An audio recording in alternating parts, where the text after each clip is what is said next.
Calvin Lucien leads the kill squad team through the mud and freezing rain.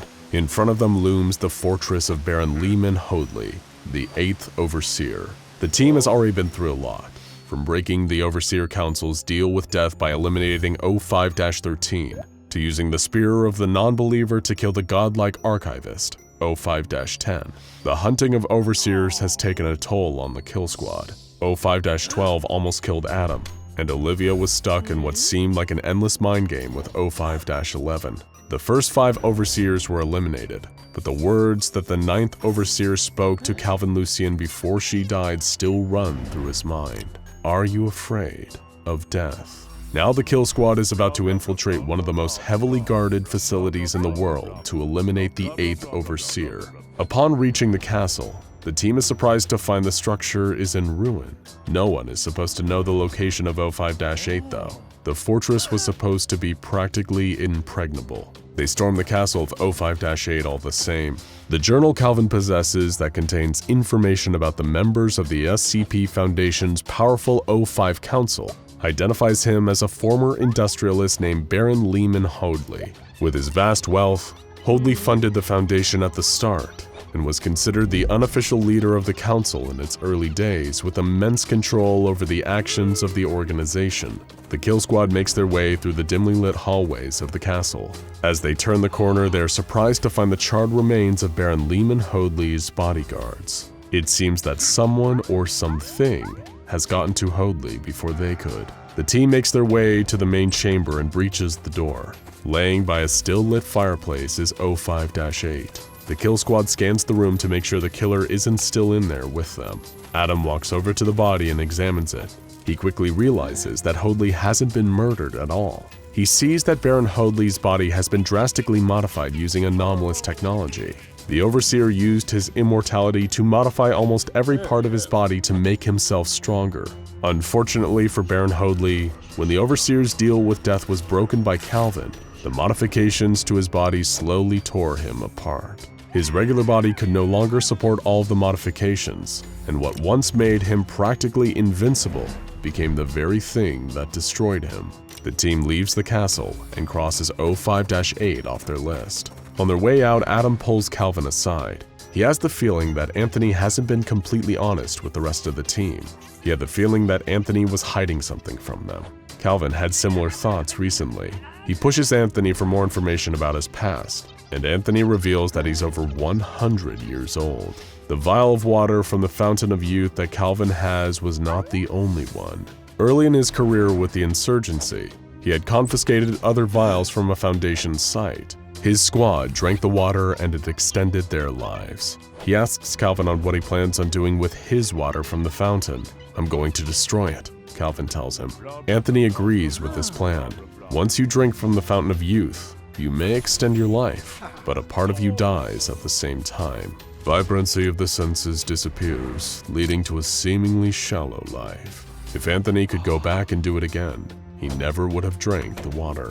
Calvin receives intel from the insurgency that the 7th Overseer is in a small town in Cambodia. The kill squad makes their way to the village and surveys the area, hoping to get a glimpse at the Overseer, who is codenamed Green.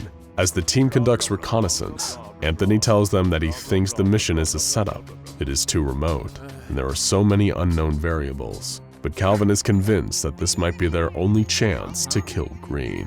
Since Green arrived in the area, there has been non-stop chaos. She has destabilized the local governments, and now the area is in an all-out war. The team weaves through narrow passageways between houses and buildings, trying to make their way to the central compound where Green is located. Suddenly, a mob starts to form. They are getting closer and closer to the team. In a quick decision to avoid being seen, Calvin orders everyone into a nearby building. Before Anthony can follow, the mob rounds the corner. They spot Anthony, and he's forced to flee. Calvin, Olivia, and Adam watch as the mob chases after Anthony, but they have to keep moving.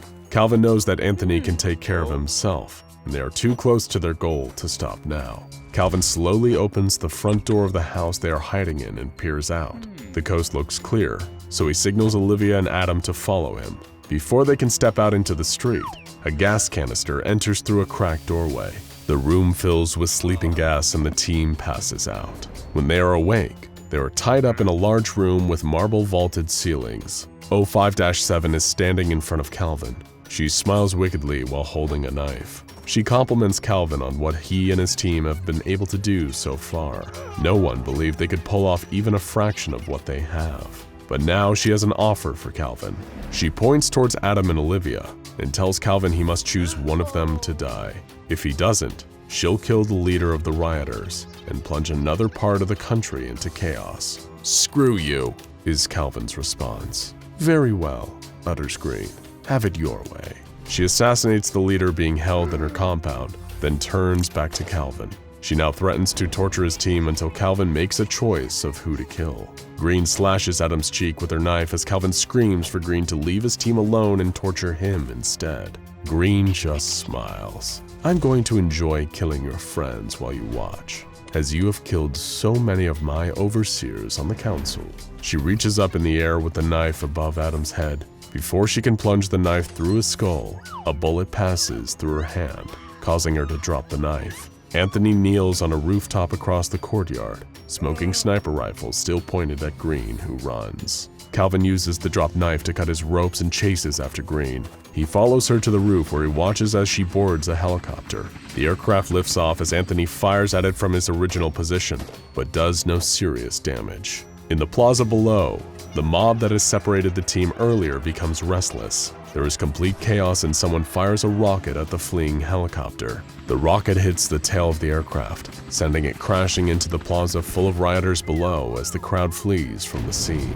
Calvin makes his way towards the wreckage and reaches it at the same time Anthony does. Calvin looks at him, smiles, and thanks him for saving his life. Anthony smiles back, but before he can say anything, a gunshot rings out and a bullet rips through his neck. Calvin turns to see where it came from and is horrified to see the burning body of 05-7. Her skin has been charred black, but in her burnt hand she holds a gun. What's left of her lips curl back in a sinister grin as she fires again and hits Anthony in the chest. He falls to the ground. Calvin runs to him and pulls out his gun to shoot 05-7, but she is already dead. Calvin holds his dying teammate as blood pours out of his neck and chest, but Calvin can stop this. He pulls out the vial of water from the fountain. "No," winces Anthony. "I have lived long enough. Thank you, my friend. I will see you in whatever lies beyond this life." Anthony's chest rises, then falls. It does not rise again. Olivia and Adam round the corner to see Calvin holding the lifeless body of their teammate, tears flowing from his eyes. The team holds a small ceremony and burial for Anthony, but are only halfway through their mission and can't stop now. They fly back to the United States, where an undercover insurgency agent named Kowalski informs them that 05-6 is already aware they are after him. This overseer is codenamed the American because he has the power of the entire US military at his fingertips. The kill squad scouts the base where the American is located. Kowalski warns them of a crate that was recently brought to the base from Site 19. The Americans showed great interest in whatever was in the container. The group sets up a camp on a hill overlooking the base. As the sun slowly rises the next day, the kill squad is spotted by a drone and forced to hop in their jeep and try to run.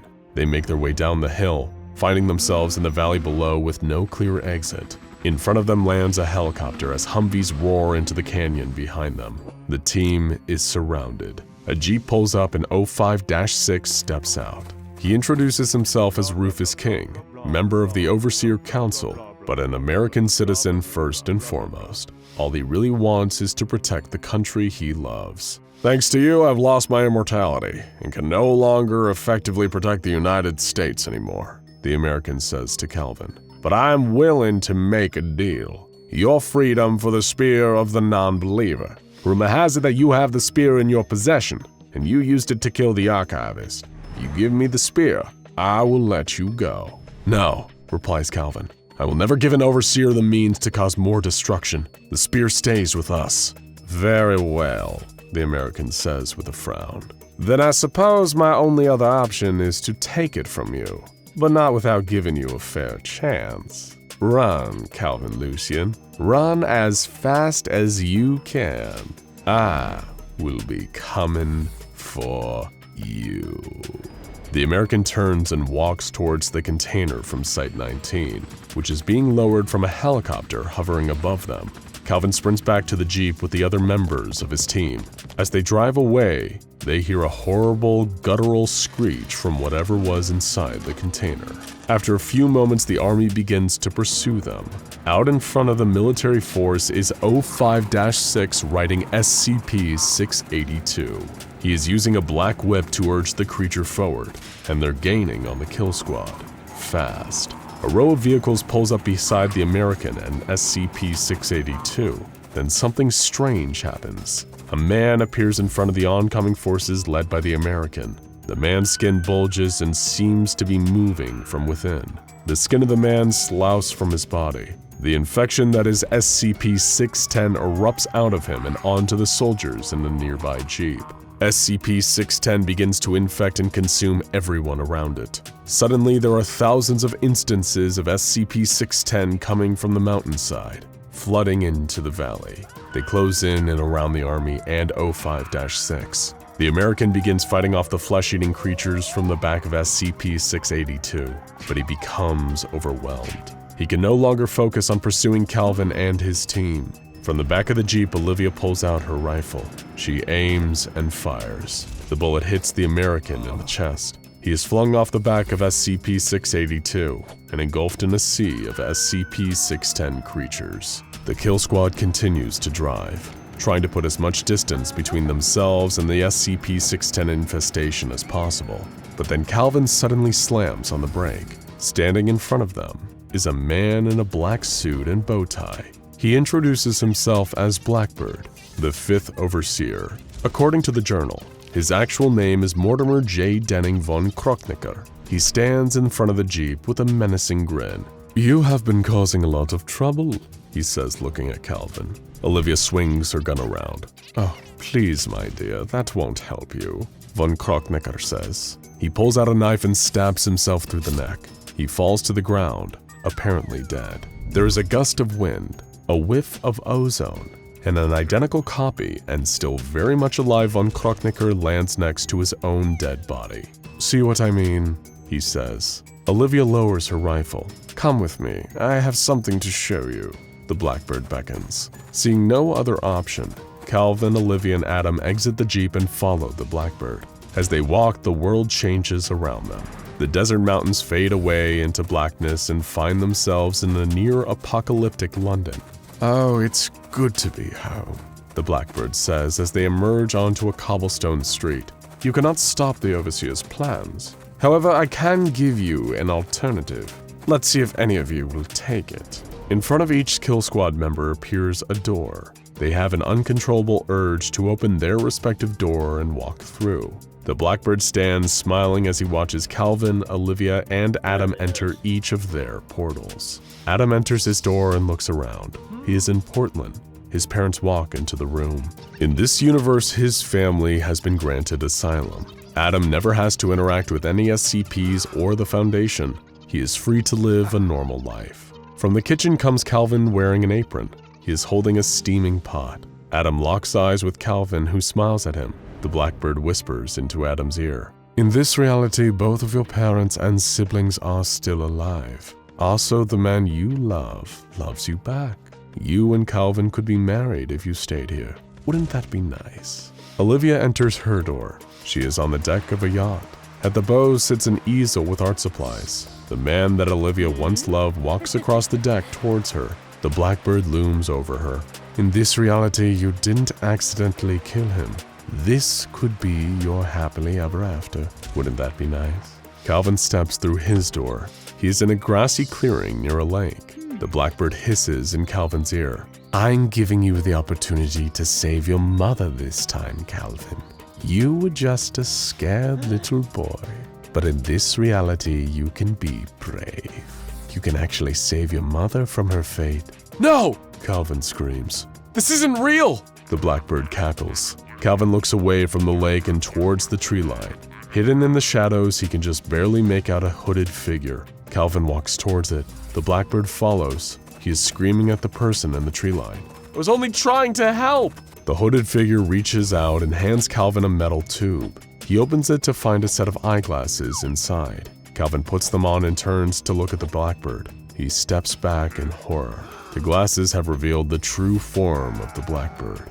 He is a winged pseudo-avian monstrosity full of rage. The mysterious hooded figure directs Calvin to open the tube again. Inside is an interdimensional fishing line made by Dr. Wondertainment and a white wiffle ball bat.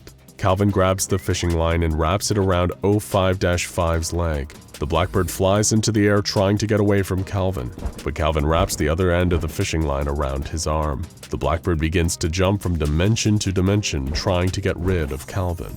They appear on the deck of SCP-455, in Site-19 where SCP-682 walks freely, in the dead world of SCP-2935. Every time they stop in a new dimension, Calvin takes the opportunity to attack the blackbird with the bat, and it seems that he is slowly weakening the monster. They finally land at the bottom of a deep well Foundation containment site, where the dark body that is SCP-001 is contained. Standing in front of the containment field is Allison Cho, the Black Queen, whose sole mission is to destroy the Foundation. "You!" cries the blackbird. "You are the one who has been helping Lucien!" The Black Queen nods her head. Yes, I have been helping Calvin Lucien to eliminate you and the other overseers. The Foundation must fall. "You are nothing! You cannot stop me! I am the Black King!" screams 05-5. Allison Cho sighs. She pushes a button on the panel next to her, shutting down the array containing the dark body. Out of the cloud of dust appears SCP-001, a massive black creature who seemed to absorb all light. "No! Stop!" shrieks the blackbird. SCP-001 does not move, but the room begins to shake. The blackbird continues to scream as his body folds in on itself, until he is reduced to a single superheated point, and then blinks out of existence. Allison Chow then reactivates the containment array, sealing 001 away once again. "I will return you to your reality along with your friends," says the Black Queen. "But perhaps our paths shall cross again, Calvin Lucien." There is a bright flash of light, and Calvin finds himself on a private jet sitting next to Olivia and Adam. They are all shaken, but the blackbird is dead. 05-5 has been eliminated. The three members of the team sit silently, still pondering what might have been if they stayed in the alternate realities. Suddenly, the phone on the plane begins to ring, breaking the silence. Calvin picks it up. On the other line is the fourth overseer. He has contacted Calvin to discuss surrendering to the insurgency. Unfortunately, things do not always go as planned. Calvin Lucien is about to make the most difficult and dangerous decision of his life.